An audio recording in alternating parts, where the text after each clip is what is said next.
Hello, this is Yoga Talks Podcast. My name's Jay Brown. Welcome to any new listeners. Thanks to my returning friends. I'm very happy to be with you again. This week, I'm going to part from my usual format, and we're going to pretty much jump straight to the conversation.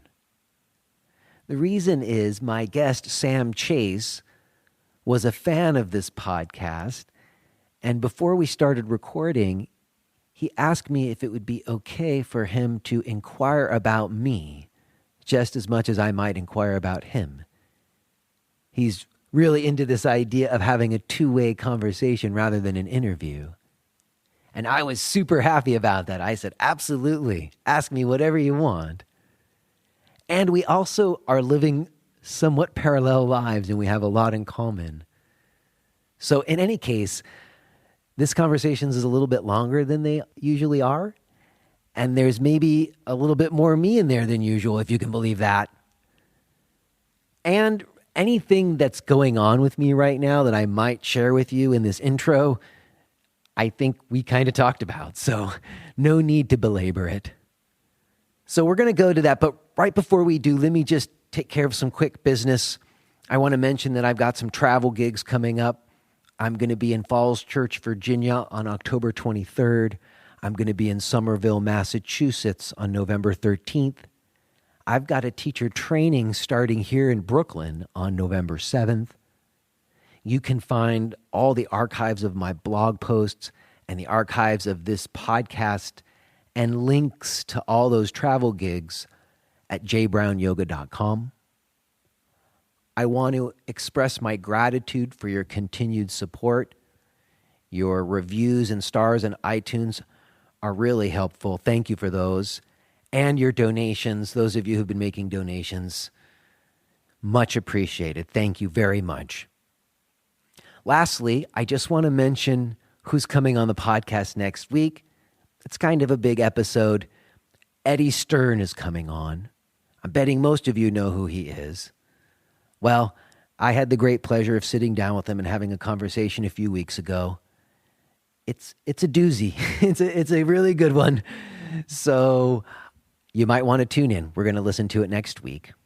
But first, we're going to listen to this doozy, this conversation, which is really personal and really deep, and I hope you enjoy it. Let's cut to that. Let's go to me and Sam Chase.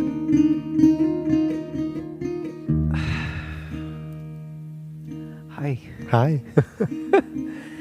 It's very cool that we're happening to be sitting down like this. Yeah. It's like a serendipity kind of. I can't believe you picked that word. Because before you came over just now, like whenever I'm going to do one of these, I need to find a starting point. Mm-hmm. I need to find a place to start. And just before you got here, I was like, well, we have to start with the serendipity that it's about. That was the first thing that came to my mind, and that's exactly what you just said, because it is incredible serendipity that it's taking place. All right, let's start there. Well, first, I guess we should just say you contacted me a while back, some months back. Yeah. It was, the podcast hadn't been going for that long. No, it was earlier on, I remember. Yeah. And you said you listened to the podcast, you wanted to come on, can I send you my book? Yeah. And I said, sure. Well, you know what? I should be totally honest. What happened was you sent me the email saying, can I come on the podcast? And I think it was early on. And at that time, I was still not sure about everything with it and, like a little dodgy. Well, yeah, because I think I said, I'm sure you've got tons of people you know. And eventually you're going to have to start talking to some people you don't know. And I don't know you, but I want to get to know you. So let's talk. And then you totally got my attention there, because I've had a lot of other people who want to come on, but you got my attention. And then I Googled you, and I saw that you were from Yoga to the People. And I've always been curious about Yoga to the People. Oh, cool. And I was like, okay, I totally want this guy to come on the podcast. But then, like you said, it was early on, and I was really kind of needing it to be people I know already a little bit. Yeah. Just to sort of feel comfortable and confident. But then several other people brought your name up to me. Christina Kuhn was like, you should get Sam Chase on. Oh, I love her. I love her. She was like, she's more than once she's texted me and said, when are you getting Sam on? And so then, I think it was last week, you sent me an incredibly thoughtful email, which really, I had already planned to email you, but that was like the sealing of the deal. And I had planned for us to try to do it next month. But then you showed up a couple of days ago, and it happened totally in correspondence with this other thing that I had planned getting canceled. Yeah, and I'd said to you, I'm pretty averse to the idea of serendipity. Yeah. Like, I'm really grossed out by The Secret and the law of attraction. But so it makes me delighted and also simultaneously frustrated with the universe when when something like that happens. And part of me is like, oh, cool, look at that. And part of me wants to be like, no, I don't want it to work like that, where it just falls into place. Oh, but you see, I disliked The Secret for many reasons, but at the same time, I do think there's like these convergences that happen that are cool. Yeah. And I think for me, the other thing that is jumping into my brain, which is that this small little window that you and I could actually get together at the same time, given like the lifestyles that we lead. Yeah. And when we confirmed this meeting, you mentioned, which just made me smile so huge, that you had to get your little one down and get permission from your spouse. And I was like, oh my God, me and this guy were living parallel lives. Well, just so you know, like further evidence of serendipity, I knew it would take me about 45 minutes to get here walking, because I'm in Prospect Heights, so there's really no easy train. I knew it would take me about 45 minutes to get here walking. I knew the kids would be in bed by like 7:45, 8:30 was fine. Of course, the kids were in bed by like 8:15.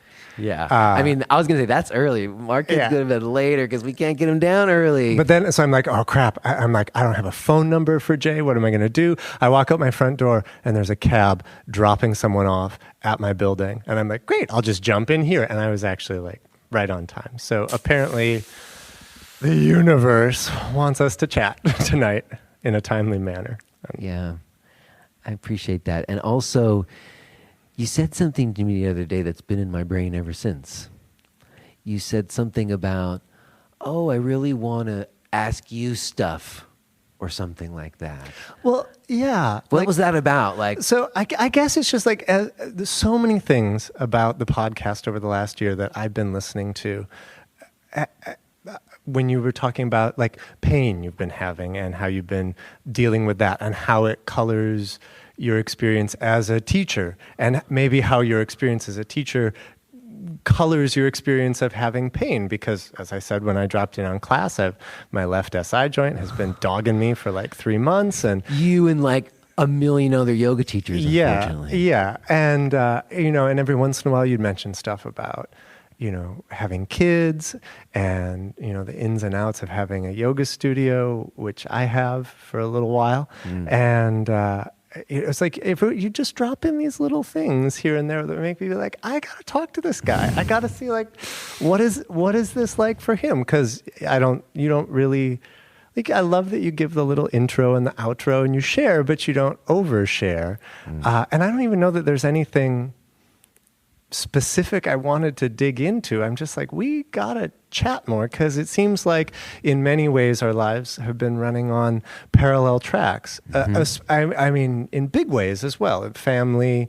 And for me, when I started teaching, like I did all my training in the Kripalu tradition, and now I would say the biggest part of what I do is teaching at Yoga to the People, which is a huge power vinyasa studio in the city. And those two on their face don't look like they ought to match. I know that, but actually it is an awesome match for me. So, and hearing you talk about your own process of practicing and teaching in a certain way and this gradual shift, and I don't know, there's just time and time again you'd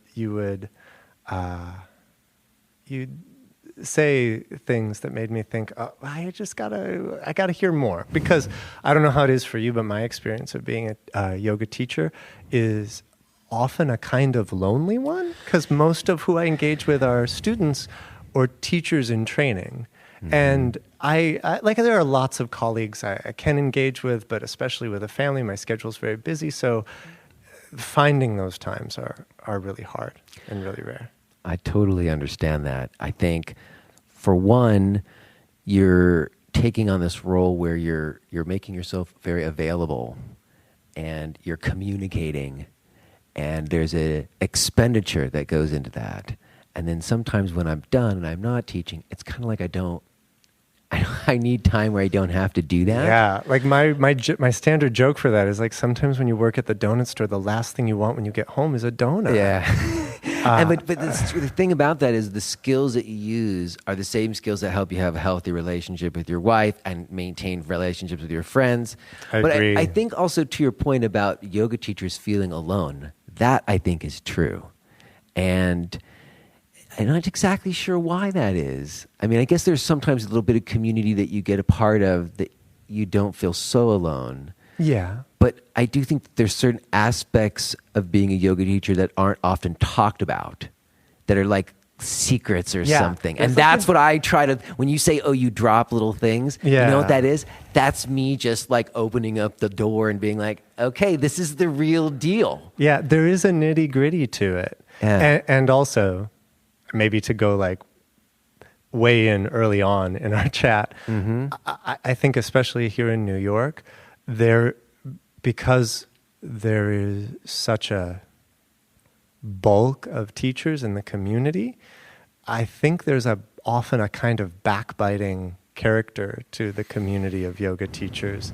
I see folks snipe at each other. And I mean, I come from a background in the theater, and I equate the quality of the community in yoga to a lot of what I saw as a professional actor, which is very passionate, very able and willing to bond, but also a little bit like out of the corner of the eye, looking and seeing like who's doing what and what does that mean for me, and I see it in myself sometimes. I see it in the students I teach. I see it in my colleagues, and I think it makes the territory tricky. That's so interesting, because I was a drama kid too. Like in high school, I won awards for drama competitions, and then I went to NYU. Yeah, and that's what you kind of started in New York doing, right? I did. But the thing about that is when I was in high school and when I was in college, I never had like my social life with the people that I studied the theater with. Oh, for me it was the opposite. All of my personal friends were musicians. I lived with musicians in college the entire time. And when I was even in high school, I was like kind of like a stoner partier, like a rock and roll kid at outside of class. So what made you want to do theater? I had a knack for it early on. Like when I was in elementary school, I was really comfortable getting up in front of people. Like I could do it. I wasn't too scared, and I could memorize the lines. And I remember, this is a crazy thing about that I don't think I've ever told anybody this before. The first drama competition I was in, I did a monologue from a play called Long Day's Journey into the Night. Get out, Eugene O'Neill. That's hardcore stuff, bro. I was this like young kid doing the role of the old guy. And I don't know why, for some reason, I was able to tap into some kind of emotional reality and let it come out and have real tears. And I won first place doing that role, which makes no sense. Whoa. There's no reason why a kid would do that. But I had a bit of a thing, and then that just became something I did. It was like it set me a little bit apart, I think. But you got your social life somewhere else. Yeah, I never wanted to hang out with the drama kids because Probably they weren't safer that fun. way. So I don't know, when you say that, even when one of the reasons I left the theater is because of what I think you were describing, that I liked the process of making theater. I liked rehearsals. I liked the whole thing of that. The performing sometimes, but not always, depending on the process. That was it for me in spades. And I mean, I went through high school doing theater. I went through college doing theater. It's what I eventually went to grad school to do. So I came into that field steeped in process. And I didn't know myself enough to know that that's what I actually loved. Exactly like you said. Like I loved the being in the rehearsal room, the moment when, like, it didn't even have to be me. When any two people would do something in a room and the whole room would go, yes, life is like that. Mm-hmm. That's like when something true happened. Didn't have to be something realistic, but something true happened between people who were pretending. That's what I loved. And by the time it became time to perform, my passion was already fulfilled. And the more professional my work became, the less of that there was. People were already looking at the next big thing on the day of first rehearsal. And I was like, I don't know if I can stay here. Well, I had a similar experience. First, I would say that the process of the training, like the acting training that I did, I first went to Playwrights Horizons Theater School and studied kind of like Stanislavski and directing and stuff, like where you mark your beats in your script and stuff and your intention and all that stuff. And then I transferred to the experimental theater wing and like rolled around on the floor and did Grotowski and stuff. But part of that process for me is that the initial training I did a wonderful job of breaking me down. Like I remember doing these exercises where you just get up in front of people and they observe things about you, all these unconscious behaviors and things that you do, you know, and having to, there's all these exercises we did to make ourselves more emotionally available, which is something I really wanted to do because I was totally closed down after my mom's death, which is another serendipity because I was reading about you and I both share we both have identified a thing that, like a point in our lives or a thing that happened where it seems like it started or like we feel like it's significant enough to reference it when we talk about our yoga. And mine is always my mom's death. And I know yours was like you got this scholarship, right? You got this like pinnacle of like academic achievement, like the Rhodes Scholarship. Is that right? Yeah. So when I was in college, I had two majors. I had a major in theater, which is what I was passionate about. I had a major in economics, which is what I was supposed to do. Economics, yeah. It was like it wasn't like my parents told me I was supposed to do this.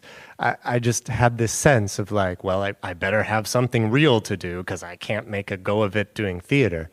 And I'm sorry, you must have had some kind of ability though, because economics is not that easy of a subject. Yeah, well, when I was always really bookish when I was a kid. Like I was horribly asthmatic. I had zero relationship to my body. I mean, when we had to run the mile in grade school gym class, I did it in 15 minutes, which is a brisk walk, and then I puked afterwards. It was bad. It was like I was pretty comic. And so I really turned away from anything that had to do with being a boy in a body, and I just became like a boy with a brain. And that was how I got tons of praise all throughout school. You were a smart kid. I was a smart kid. I was a valedictorian in my high school class. I was a valedictorian in my college class. And so, yeah, I had an aptitude for You were the smartest kind of kid. Yeah. And so when you're the smartest kid at a top tier school, the thing you're supposed to do is go after a Rhodes Scholarship and go after a Marshall Scholarship. And I did. And then I got it. And I... can I curse on this podcast? You sure can. I lost my shit. Yeah. I fucking lost it. I got a call from the British consulate being like, congratulations. And I barfed. And it was not like you weren't like, I'm so happy I'm going to barf. It was just like the bottom dropped out. And it hit me totally by surprise. Like up to the interview, up to the day I was coming home on the plane, because you had to go to the consulate in Chicago to interview. I was coming home on the plane being like, I hope I get it, I hope I get it, I hope I get it.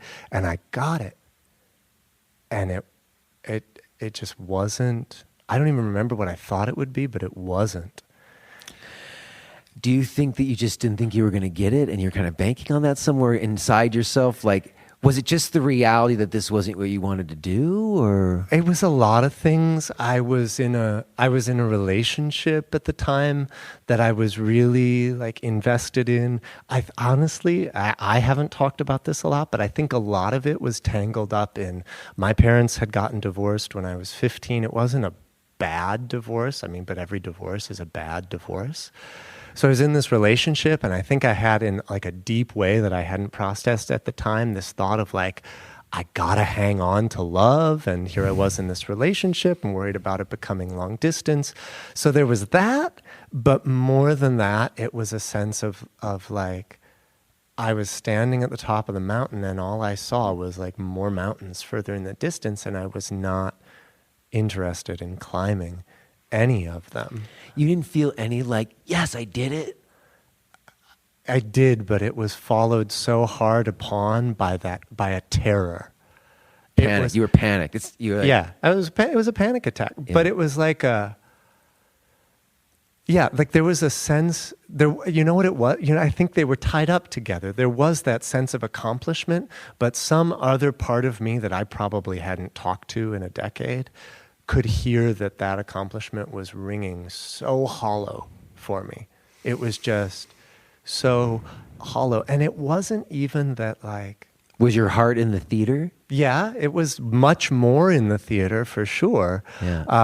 But I mean, I loved what I did in economics. I mean, my specialty was game theory, which is this huge math-heavy field. It's like, have you ever seen the movie Beautiful Mind or read the book? Like, this was a field that John Nash sort of made famous, and it's like it's a complex field dealing with like human interaction. So I would say it's like the sexiest corner of economics. Yeah. And I loved parts of it, but I also knew it well enough to know that the things I loved were probably not the things I was going to get to do if I really took a step into that field. So your body basically like revolted. Yeah. And in retrospect, it was kind of a blessing. Like this body that had betrayed me my whole childhood, this body that I had actively rejected. It was basically this cart to carry my brain around from class to class and test to test. Like kind of saved me at the 11th hour. And don't get me wrong, I think if I would have gone and done it, I probably would have had my crisis later or in some other way, shape, or form. And I believe I would have landed on my feet, but I think that's when it was supposed to happen. Though at the time, it was just spiral. It was just mess. I mean, when I hear you say that, I know that at the same time in my life, that's the only time in my life I ever experienced any panic attacks. Like at that kind of pivotal place where you realize, okay, this is fucking it. Like, this is like probably going to set the course for me for the next at that time you think it's your whole life. You don't even really realize it's probably just a decade. But you know what I mean? Like at that time you can't even think that far in advance. It's like your whole life is going to be determined by the choices you make right now. Well, it is in a way. It is in a way. Huge, yeah. Yeah. And then, so if you're kind of going on an autopilot track and you're getting all these accomplishments, but I mean, it's the freaking road. I mean, I'm shocked that you didn't just tough it somehow, you know what I mean? Like, so were most of the people who knew me and cared about me. I mean, it was not a smart decision. Yeah. I mean, there were professors in my university who basically blacklisted me, who said like, I don't want you to take my course. Cause I got it like halfway through senior year. So I had a whole other semester to finish.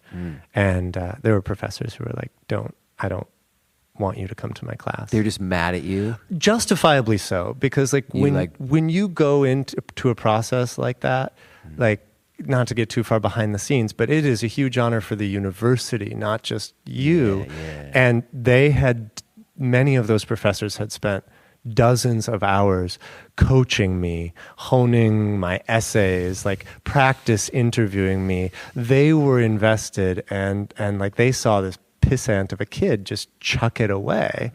The ones who knew me really well understood and didn't understand. But the ones who knew me less well, I think were like, what the fuck are you doing? Like, I'm not going to waste any more time on you, because they'd invested a lot of time on me, and they saw what I was doing as, I don't know, a disrespectful, stupid, whatever. I mean, in retrospect, I look back on it now and I'm like, what? Who at 20 knows what they want to do? Yeah, what they want to do. I think it's like one of the places I teach now is NYU. Yeah. And that's one of the reasons I love it. I think vicariously I love working with people at that age. And it's not like we have deep talks every day after class, but I can sense in the room that, like, here are folks chewing on the same shit that I was chewing on when I really became interested in this practice. And I wish I'd had it sooner, or I wish I had that toolbox when the shit hit the fan. Because for me, it was like a meltdown. That it wasn't like a catastrophe. I wasn't like waking up on park benches and not knowing where I was coming from, but it was like a long, slow agony of a couple aimless years.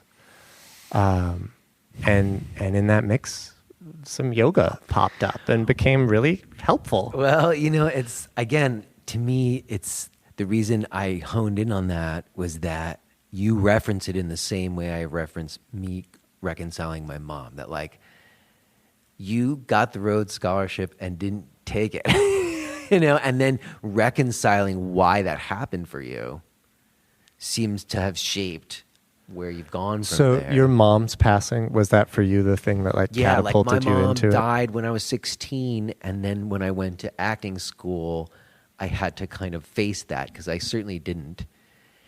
It's so interesting that I can't even read it, but I wrote this essay for my college entrance exams, and it's about my mom dying. But I was so sort of young and like LA and superficial at that time, and hadn't really taken any of the sort of emotional reality of any of it. It sounds like a thing you put on your resume to get the job. Yeah. And it hurts me to read it. I get it. That's like when you don't want to let that out right away. Yeah. But when I got into school, it did, I really went there. Like, I was courageous enough to kind of break down some of those barriers and let all the emotion out. And like, my final piece my senior year was a performance piece where I stripped down naked and projected home movies of my mom holding me as a child on my chest. Like, I went like full method, and what I'm saying? Like, I went totally, once I started to realize that I hadn't felt any of it, I went headlong into that. But my experience is that it broke me down and made me all open like that, and made me, like, I think, available in a way I hadn't ever been before. But then it just kind of left me there as like a pool of emotional mess on the floor. Well, yeah, because there's no like ethics in acting training. No, it's hardcore. They're like, oh, you're not going to make it. You're too fat. And you know what I'm saying? Like, they're like really brutal. Yeah, well, at that stage to like kind of make sure, because it's such a hard profession. They feel like it's their job to make sure you know how it's going to be and the way people are going to judge you. And it's a weird world, like, to hold on such a pedestal, such deep introspection, and on a pedestal right next door to it, such intense commodification. Like, that's a weird world to travel in. Yes. And I did for a long time. Yeah. And I don't miss it at all. At all. Yeah. Well, we still have an about it. element when we teach. See, there's still elements of it there. I always laugh because I remember my freshman year, like, going into the administration's office and protesting the stupid speech class I had to take. They make you go pa pa pa pa pa da da da. Like, I don't need this stupid stuff. But now, all the time when I'm talking to a big room, I can hear myself doing it. Yep. And the stuff that I used to this day the most was like the nuts and bolts, basically. I mean, I always joke when when people are like, where'd you go to grad school? And I was like, oh, I went to the program at Harvard. And they were like, oh, Harvard. And I was like, look, we're the bastard children of Harvard. Like, I spent 2 solid years rolling around on the floor making vowel sounds and not much. Like, it was a long time. It was a good chunk of time in that program before we were allowed to speak. Like, we were doing all these acting exercises, but and like there was a long time before words came out of our mouth. There was a long time before we were like up off the floor. Talk about like breaking you down and building you up. Yeah. But the stuff that I look back on as the stuff that I draw on as a teacher is so much those nuts and bolts basics. Because I think they speak to an ethic of availability, of some ability to be open to another person or people who are a stranger. Yeah, I think so. And also to just hold a certain amount of space, like to feel comfortable to get up in front of a bunch of people and hold that room and talk to everybody. Oh yeah, which when I went to like teacher training, when I started doing this, was a non-issue. Yeah. There was a lot of crap I had to work on. Yeah. Thankfully, that was not Exactly. part of it. That was not part of it. Well, it also seems to me that we share in this, that's when yoga came into it for me. Like my first yoga class was in an acting program. Is that true for you? Kind of. I was in grad school at the time, and I had started going to a yoga class at the health club that was sort of by the university. And what sort of class was that at the it health was club? a Kripalu Yoga class taught by Dana Moore, who is a lovely man. I think he lives out in New Mexico now, and he's done some great work since then on like yoga for trauma sensitive yoga, and I think he was at Harvard getting a degree in divinity or something like that. But he had been trained as a Kripalu Yoga teacher, and I didn't. It was one of those things where like I just thought, well, we're doing yoga. Like all the names didn't mean anything to me. But then the Harvard's acting program started doing Ashtanga yoga as a part of the training. So from the very beginning, basically, I had to integrate 2 radically different approaches to yoga that had at the time very little sympathy for each other. Yeah. I remember like Dana would never say this, but I would come in and I'd be like, so we're doing this, I think it's called Ashtanga yoga in class. And he would, as politely as a man could, say to me, like, you may not want to do that. and then I would go to this Ashtanga yoga class and I'd say, we're doing this thing, I think it's called Kripalu Yoga when I'm over at the health club. And my Ashtanga yoga teacher would be like, yeah, don't waste your time with that. But I liked them both intensely for very different reasons. And it's weird because I've never thought about that. I've never actually thought about that those were the first 2 forms that I studied, but I think so much of what I've been doing since then has been some sort of effort to harmonize or marry those 2 in some way, though I'd never traced it back that far. Well, that's some early seeds, it seems. Yeah. So what were you doing in school? Where did you start? Well, I mean, I first had this Iyengar style class with this woman named Maud Carlson, who I learned later was sort of around in the New York scene. And it was like pretty hard edged, Iyengar style. And we used to call her the sweetest mistress of pain, lovingly. And I just remember feeling better after doing the class. And there were few things that made me feel better at that time. Even when I was at my worst, I couldn't deny that it made an effect. And like, I remember just realizing, oh wait, I don't have to feel miserable all the time. I could potentially do something.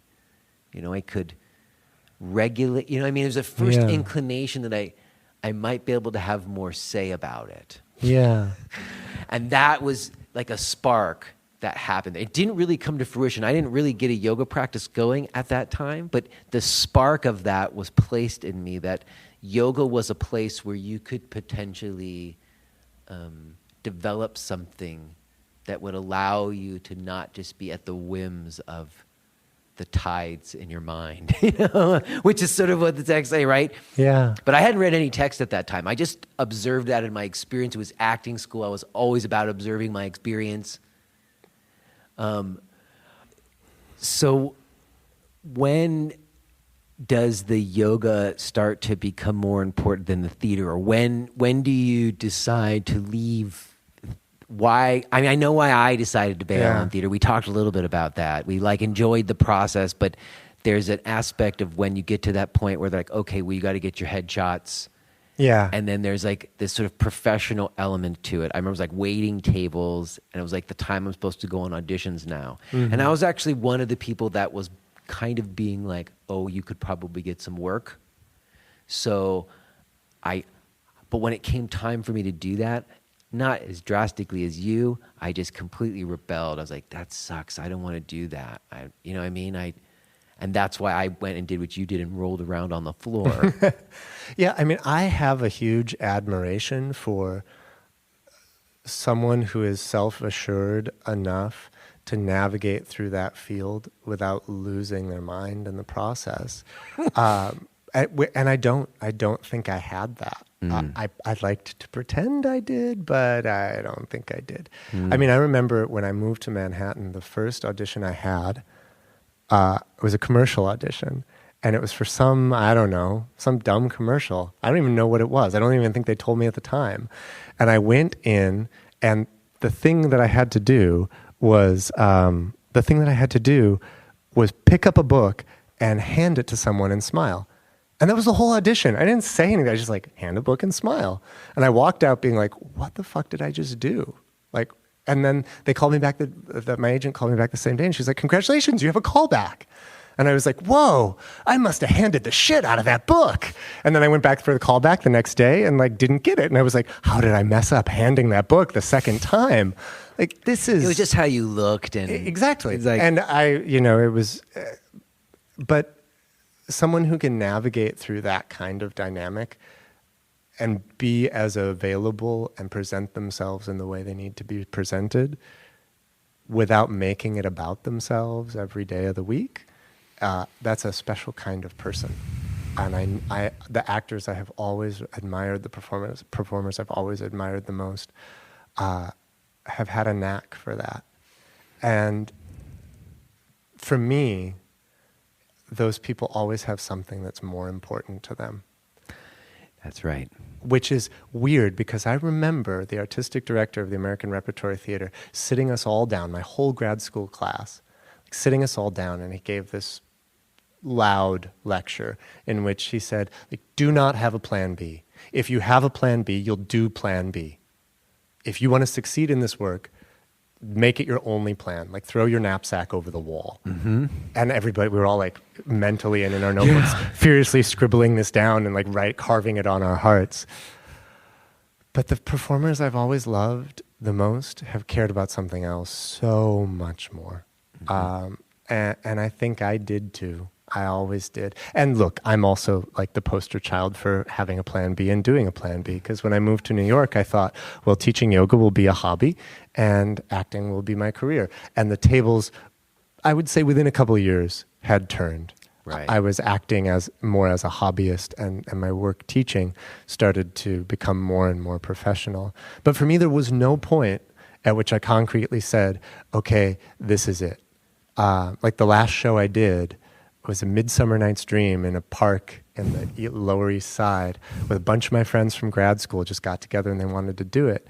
But I could already... That's kind of a great finishing. It was great. It was. And I think maybe that's why I was I just never looked back, because I remember they got together and they're like, are you available for this? And I'm like, sure, I'll make myself available. You guys are great. I'll do anything with you. And they're like, well, what do you want to play? What do you want to play? Do you want to be Bottom? Do you want to be Oberon? They were offering me these great parts from Midsummer Night's Dream. And I was like, no, who's your Francis Flute? And they were like, well, we don't have one. That's a bit part. And for people who don't know, Francis Flute is one of the accessory characters, but he gets in the play within the play, he gets to dress up as a woman and run around and deliver this hilarious monologue right before the end. And I said to them, I was like, I want to be Francis Flute. I want to get to do that funny monologue, and I'll only have to come to like half the rehearsals because it's a tiny bit part. That's all I want to do. And then I'll get to hang out with you guys for the whole show. So you could see how my priorities had skewed. Like I didn't want to... You didn't even want the lead. I didn't want to be a star because it's too much work. I wanted to do something that was going to be really memorable and funny and get to hang out with my friends and get to be a part of a process doing a gorgeous show in the middle of the summer outside. And it was great. And many of my friends who came to see it were like, that was the best thing you ever did. Like in school, out of school, like that was the best thing you ever did. And there was no point at which I said, all right, I'm cashing in my chips. You were done. You did the performance that you needed to do. There was no mic drop at the end. Yeah, but that was the mic drop. Yeah. Well, was there like a moment for you when you were like, I'm out? Well, yeah, kind of. I mean, first of all, I went the other way. Like I started with the words and then got disenchanted by words. I remember seeing a video of myself. I talked about this with Matthew Remsky, performing on stage, and nothing was happening from my shoulders down. Like my body was completely not expressive. I was literally like, you could see my head craning forward with very bad posture. My head was literally straining to do all the work of that the rest of your body might have wanted to do. And it was so obvious to me. I was like, oh my God. So I just wanted to get into my body. So I left that whole world and just got into like more of a postmodern dance. I studied like Alexander technique some, and this Hamilton floor bar technique with a woman named Mary Overly, who developed 6 viewpoints work. It was like this way of looking at how you create a live performance situation. Did she used to have a studio on Broadway, like right by NYU? I think so. I've been to classes there. So in any case, I went into that world, and what I discovered was like all this resource. Like at the school at ETW, you could just, like as a senior, I remember as part of my credits, I could just decide to make my own show. And they would give me money and rehearsal space, and I would make a proposal and tell them this idea that I had, and then I would get approved, and nobody ever did it. Like it'd been in part of the program, but they could count on their hand like how many seniors had ever done this. And so I wasted on the young. Totally, right? So I took advantage of it and made a show, and what I found was that once I started making performance pieces, particularly like when it was more dance world, I began to kind of resent the dance world. Like, because you couldn't really make a living at it. It was a hard thing, to like get into the space and make a thing, and then you show it to whoever you show it for like no money. It's like, it was such a grind, almost more of a grind than the acting thing in a way, And then I got disenchanted with that, and I had always been playing electric bass. That was like another side thing I had always done. And I got into this band, and I just said, screw it. And I blew off any kind of dance or theater and just said, I'm going to do music. I'm just going to be a bass player. And that's when I started going to yoga classes, not as something to help me become a better actor or performer, but as a way to just like feel okay. Because I talked about that seed of like, doing this thing. So when I got really fucked up at that early time when I decided to leave being a performer and just be a musician. I hit this really insecure place where I was just super worried about what everybody thought about me, and like I couldn't relax at all. I remember my bandmates sitting me down and being like, we like you, right? Like, you wouldn't be in the band if we didn't like you, so you could stop worrying about that. You know what I mean? Like, it was a really epiphanous moment. Like, I was so worried about everything. And yoga and that's when I feel like my yoga practice really started. And that's where I first really started to address where it all came from, which was this wound with my mom's passing, I think. Yeah. Yeah, and for me, there was definitely, when I started doing yoga, there was like a wound there that, like, it wasn't why I walked in the door. And maybe at the time I wouldn't have even, like, if you put it right in front of my face, I would have said, like, what the hell are you talking about? That's not what I'm doing here. But definitely, because I remember when I would go to the Kripalu class, it was like I was getting permission to feel okay with where I was, which was a pretty low place in my life overall. And then I would go to Ashtanga yoga and I was starting to see changes. Like, so that was like, there was this, like it was giving me some tools to be cool with where I was at. And it was giving me some tools to change where I was at, which is kind of what got me hooked and why I had this sort of, I don't know, like this dual yoga personality for a while before I could see how the two really fit together. And when did you start teaching? I finished teacher training at Kripalu in 2004, moved to the city.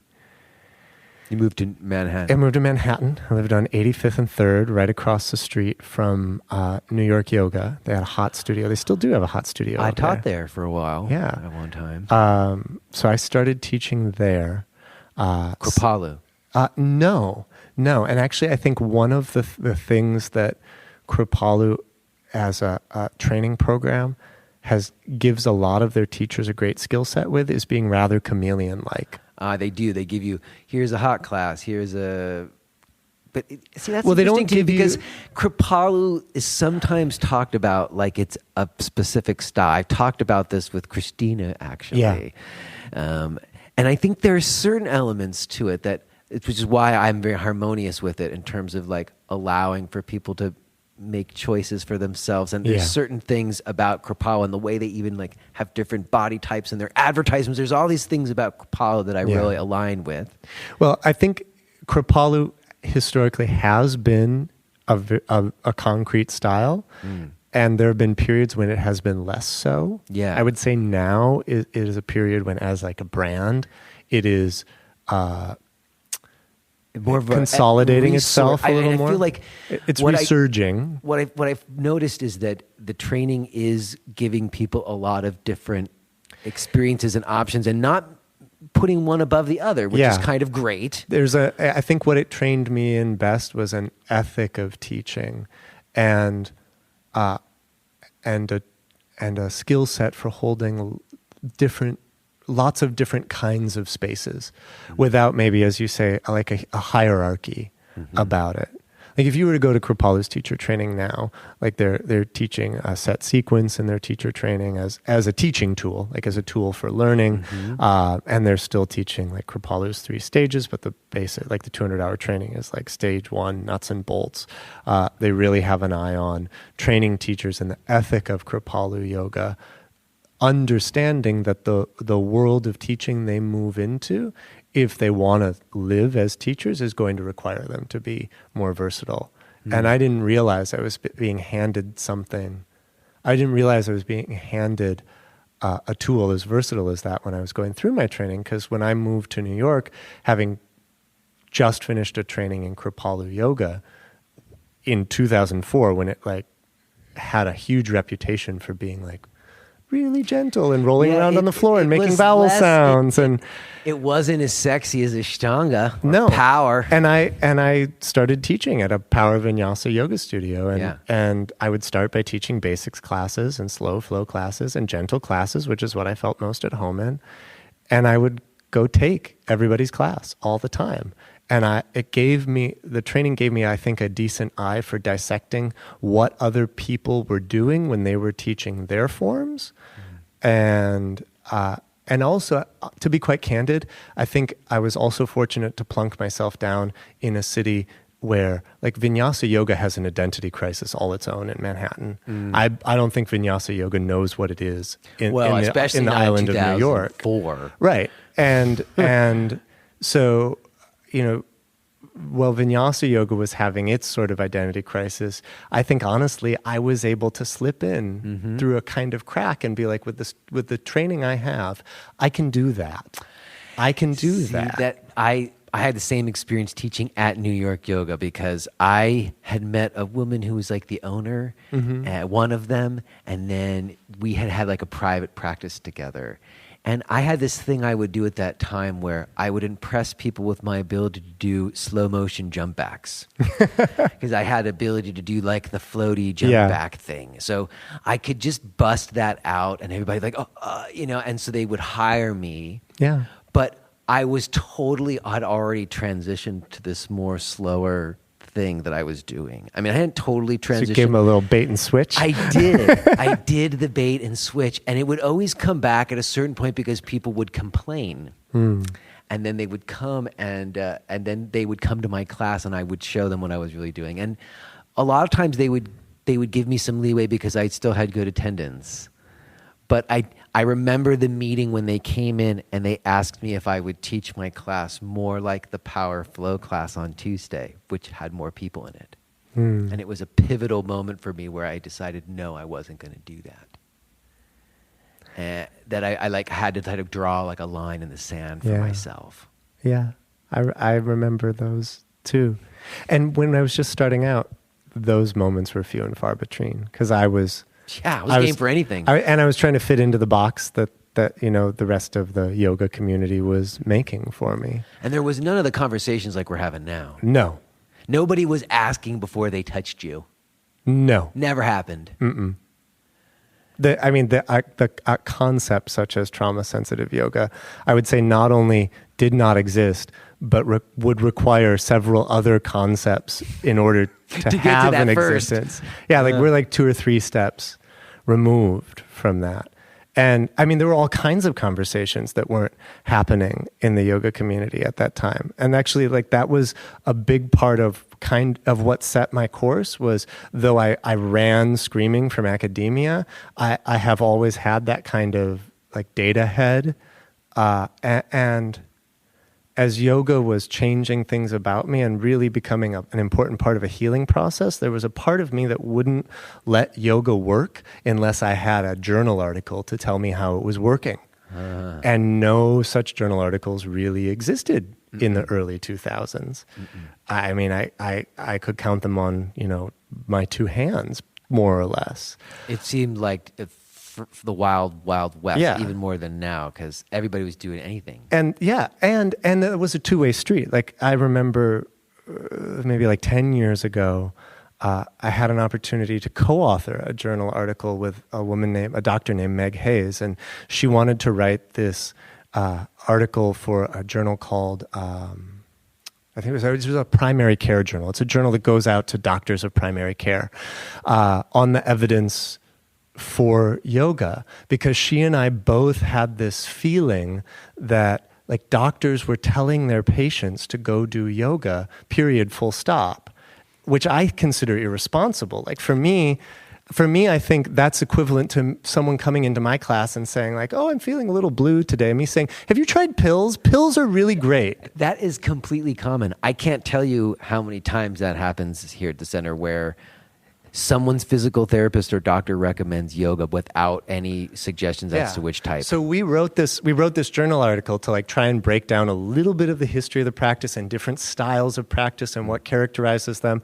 and the evidence for certain conditions being treated or as complementary therapy in certain styles. And she did all the research and she came up with a couple of dozen articles that she could compile. I mean, the landscape was pretty barren. And now it's pretty flush. And I think the medical community and the yoga community are having a drastically different conversation now than they were 10, 12, 15 years ago. But I see the same thing you see. I think in the boots on the ground way, a lot of doctors are still saying, yeah, do yoga. Yoga's great for stuff. Well, and yoga teachers are saying some nonsense of their own. Yeah. I think that just gets a little ahead of us. I want to hear about, okay, so you come to New York, you've trained Kripalu, you sneak your way into the power vinyasa scene somehow. Well, New York yoga they taught lots of different classes. Right. But I mean, Manhattan was what it now is. It has this fetish for power vinyasa yoga and for that driving style. Absolutely. I felt that. If you are hearing this message, then you're listening to the free version of Jay Brown Yoga Talks. To hear the rest of our conversation, please subscribe to Podcast Premium at jbrownyoga.com/premium.